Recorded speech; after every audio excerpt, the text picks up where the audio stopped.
औज़ुबिल्लाहि बिस्मिल्लाहिर्रहमानिर्रहीम। अल्लाह ताला के बाबरकत नाम से जो बड़ा मेहरबान और नहायत रहम करने वाला है। दरूद पाक मेरे प्यारे नबी हज़रत मोहम्मद मुस्तफ़ा सल्लल्लाहु अलैहि वसल्लम के लिए और ढेर सारी दुआएं मेरे प्यारे यूट्यूब फैमिली मेम्बर्स के लिए। अल्लाह ताला आपको अपने रहमतों के हिसार में रखे, आमीन। मेरे दोस्तों, आपका दोस्त समरनाज आपको सलाम अर्ज़ करता है। आज का हमारा टॉपिक मलेरिया के बारे में है। आजकल पाकिस्तान में मलेरिया, डेंगू के केसेस काफ़ी रिपोर्ट होना शुरू हो गए हैं। मोस्टली मच्छर बरसात के दिनों में ज़्यादा इनकी अफज़ाइश होती है।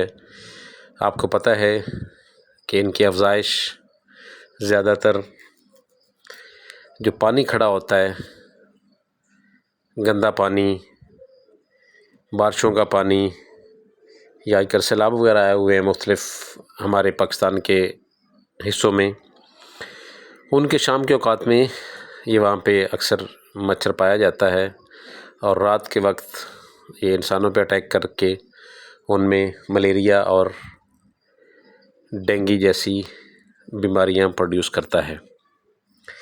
मलेरिया का लफ्ज़ी मतलब अगर आप देखें तो मैला एरिया, ये दो लफ्ज़ों से मिलके बना है। मैला बोलते हैं बैड, गंदी आबो हवा, और एरिया जो होती है एरा हवा को बोलते हैं। तो मोस्टली ये जहाँ पे मड, कीचड़, पानी, सीवरेज का निज़ाम अच्छा ना होना, बारिशों की पानी की निकासी ना होना, और घर में जो गमले होते हैं उनमें पानी हम दे देते हैं गमलों को, पौधों को, उन पे इसकी अफज़ाइश होती है। तो इसके बाकी साइन एंड सिम्टम्स ये कैसे होता है, क्या करता है, ये इंशाल्लाह हम आने वाले दिनों में डिस्कस करेंगे। आज हम मेन इस पे फोकस करते हैं कि ये मलेरिया का जो जरसूमा है, जर्म है, ये कैसे इंसर्ट होता है एक ह्यूमन बॉडी में और फर्दर ये क्या क्या एक्शन लेता है इंसान के जिस्म में। अब हमारे ज़हन में ये जाता है। और एक और बात आपको बताऊं, पिछले जितने भी मेरे इस पे हेल्थ टिप्स पे टॉपिक्स थे वो आपने देखे होंगे कि वो ग़िज़ा से उनका ताल्लुक़ था। जो हम डाइट लेते हैं, जो रोज़मर्रा की हमारी रूटीन है, उनकी बेसिस पे थे। जो बीमारियां फैलती हैं ना इंसान में, उसके मेन दो काजेज़ हैं। एक ये कि आपकी लाइफस्टाइल, आपकी डाइट, उसकी वजह से आपको कुछ बीमारियां हो जाती हैं। जैसे हमने डिस्कस किया हाइपरटेंशन को, कोलेस्ट्रॉल का ज़्यादा हो जाना, हार्ट अटैक वगैरह, ये हमारी अपनी आप समझ लें बेएहतियाती, उसकी वजह से ये बीमारियाँ होती हैं।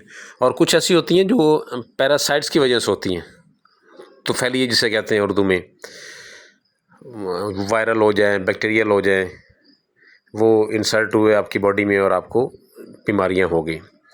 तो ये उसी तरह की एक बीमारी है जो एक ख़ास किस्म का मच्छर, सब मच्छरों के काटने से आपको मलेरिया नहीं होता। ये ख़ास किस्म का मच्छर होता है एनोफ्लीज़ मच्छर।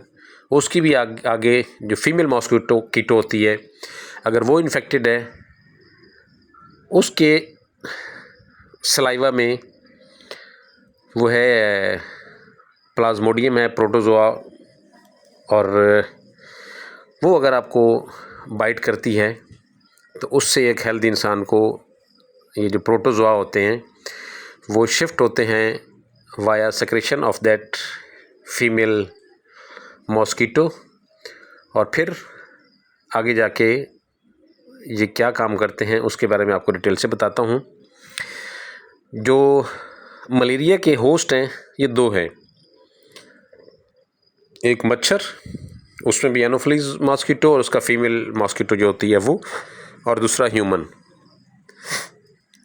जो मेन पाकिस्तानी की अगर आप बात करते हैं तो प्लाज्मोडियम वाइवेक्स, प्लाज्मोडियम फेल्सीपर्म और प्लाज्मोडियम मलेरिया। ओवेल भी होता है लेकिन यहाँ पाकिस्तान में थोड़ा कम ही आप लोगों ने देखा होगा। ये 3 कॉमनली मलेरिया पाए जाते हैं पाकिस्तान में, और इसमें सबसे जो ख़तरनाक चीज़ है वो प्लाज्मोडियम फेल्सीपारम है। तो आइए आपको बताता हूँ कि ये एक मच्छर से इंसान में कैसे फैलता है। जब एक इन्फेक्टेड एनोफिलीज मॉस्किटो फीमेल इंसान को काटती है तो वो अपना सलाइवा जो है वो इंजेक्ट करती है इंसान की ब्लड स्ट्रीम में, और उसके थ्रू वो अपने सलाइवा में स्पोरोजाइट्स इंसर्ट करती है ब्लड स्ट्रीम में है, और स्पोरोजाइट्स ट्रैवल करते हुए ब्लड स्ट्रीम में सीधे हमारे लीवर में पहुंच जाते हैं। वहाँ 10 to 14 डेज़ स्टे के दौरान ये अपने आप को रिप्रोड्यूस करते रहते हैं एसेक्सुअली तौर पे, और अपने नंबर्स को इनक्रीज़ करते रहते हैं। तब ये क्या करते हैं कि जब नंबर्स में काफ़ी ज़्यादा हो जाते हैं तो लीवर के सेल्स को ब्रश करके ये हमारी ब्लड स्ट्रीम में शामिल हो जाते हैं और मीरोजॉइट्स की शक्ल अपना लेते हैं। अब मीरोजॉइट्स क्या करते हैं कि ये फर्दर ब्लड स्ट्रीम में शामिल होके हमारे आरबीसीज पे अटैक करते हैं। आरबीसीज पे अटैक जब करते हैं तो वहाँ ये फर्दर डेवलप होना शुरू हो जाते हैं, और वहाँ से फिर ये ट्रोफोजाइट्स में शिफ्ट हो जाते हैं। फिर ये ट्रोफोजाइट्स मीरोजॉइट्स में कन्वर्ट होते हैं, मोर आरबीसीज पे अटैक करते हैं, और जब आरबीसीज बरस्ट होते हैं तो बहुत सारे मीरोजॉइट्स हमारे ब्लड स्ट्रीम में शामिल हो जाते हैं, जो कि बायस बनते हैं हाई ग्रेड फीवर्स का, चिल्स का, और साथ में स्वेटिंग भी उस पेशेंट को होती है। ये इनको डिटेक्ट करने का मेन ज़रिया वही आप ब्लड कंप्लीट पिक्चर टेस्ट करवाते हैं, और साथ में मलेरिया पैरासाइट्स की फ़िल्म जो है ब्लड फिल्म वो देखी जाती है। और इसके ज़्यादा चांसेस उस वक्त होते हैं जब आपको टेम्परेचर काफ़ी रेज़्ड हो, आपको शिवरिंग हो रही हो, आपके कपकपाहट तारी हो, और हाई ग्रेड फीवर में ब्लड लिया जाए तो उसमें ज़्यादा चांसेस होते हैं कि आपका ये मलेरिया डिटेक्ट हो जाए। अब क्या होता है कि ये जो आरबीसीज में होते हैं मेरोजॉइट्स, ये फर्दर डेवलप होते हैं सेक्सुअली तौर पे गैमेटोसाइट्स में, और ये मेल और फीमेल गैमेटोसाइट्स में ब्लड स्ट्रीम में शामिल हो जाते हैं।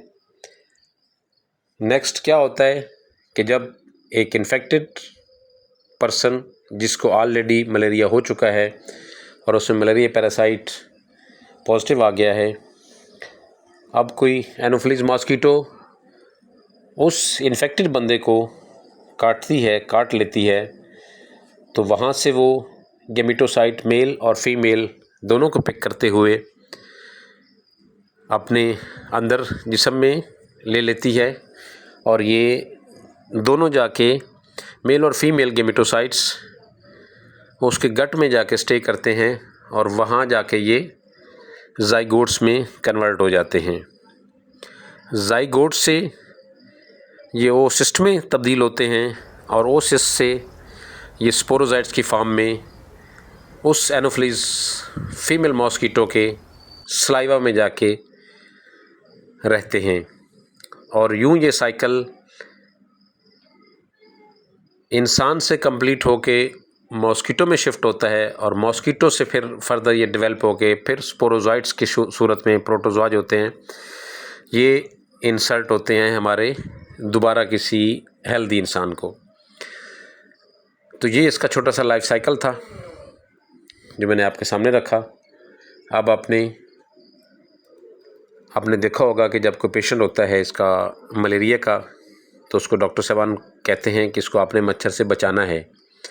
वो इसलिए मच्छर से उस पेशेंट को बचाया जाता है ताकि वो किसी हेल्दी इंसान को आगे और न शिफ्ट हो जाए, वही मलेरिया के जरासीम जो उस इन्फेक्टेड बंदे के हैं जिस्म में, उसको कोई फ़ीमेल एनोफ्लीज मॉस्किटो काटे और फिर फीमेल एनोफ्लीज मॉस्किटो आगे फर्दर जाके हेल्दी इंसान को काटे। तो इस वजह से उसकी प्रिवेंटिंग मेजर्स के लिए उसको मॉस्किटो नेट में रखा जाता है ताकि वो दूसरों के लिए बीमारी का बायस ना बने।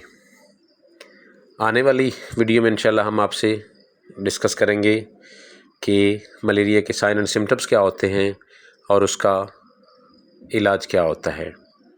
अल्लाह ताला से दुआ है कि अल्लाह ताला आपको अपने हिफ्ज़-ओ-मान में रखे, अल्लाह ताला आपको सेहत और तंदुरुस्ती वाली ज़िंदगी अता फ़रमाए। आखिर में छोटी सी दरख्वास्त कि मेरे चैनल को लाइक कर दिया करें, सब्सक्राइब कर दिया करें और शेयर भी कर दिया करें। इजाज़त चाहता हूँ। पाकिस्तान ज़िंदाबाद, पाक फ़ौज पाइंदाबाद।